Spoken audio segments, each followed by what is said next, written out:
Hello, welcome to the weekly technical analysis review here at XM.com. I'm Rafi Boyajian, currency analyst, and today is Monday, August 6, 2018.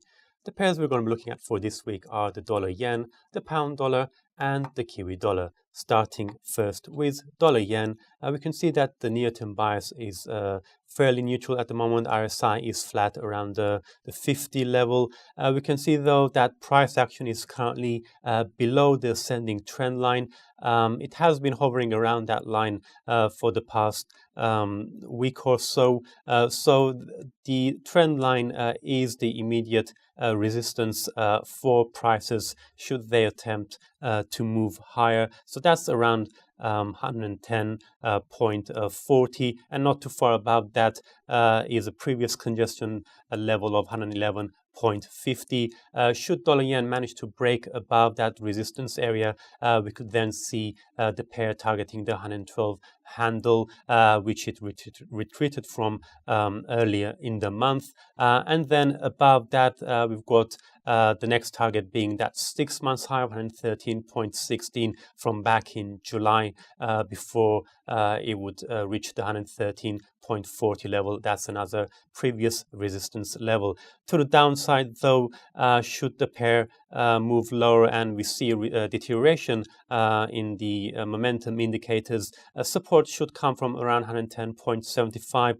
That is an important support level, as it's also where the 50-day moving average is currently converging towards, and below that we have 110.30, and a further drop could see the 109.50 level coming into scope. In the medium term though, the outlook remains fairly bullish. Let's now turn to pound dollar.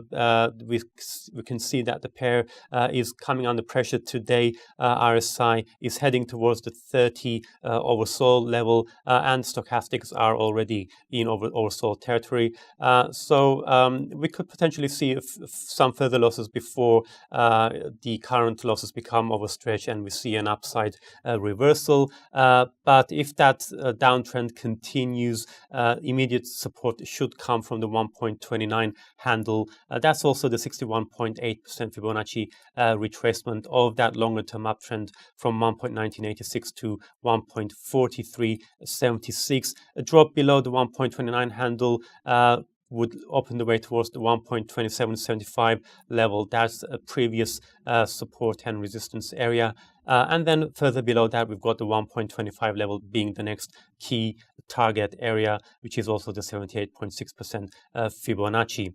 So prices today touched an 11-month low. If we do see an upside correction, resistance should initially come from 1.3040. That was a previous support area, could then now act as resistance. Above that, we have the 50% Fibonacci at 1.3180, and that's also near the 50-day moving average. So above that, break above that key resistance area would open the way towards the 1.33 handle and would help shift the near-term bias to a more bullish one. However, in the medium term, the outlook remains fairly bearish. And finally, looking at the Kiwi dollar pair, we can see that the pair has been trading sideways for the past month or so. Near-term bias though is negative. RSI is trading below the 50 neutral level. Immediate support to the downside should come from the 78.6% Fibonacci retracement of the uplift from 0.6686 to 0.6849. A drop below that level, we could then see the pair heading back towards that 2-year low of 0.6686 earlier from back in June, and then a drop below that level would open the way towards the 161.8% Fibonacci extension at 0.6585.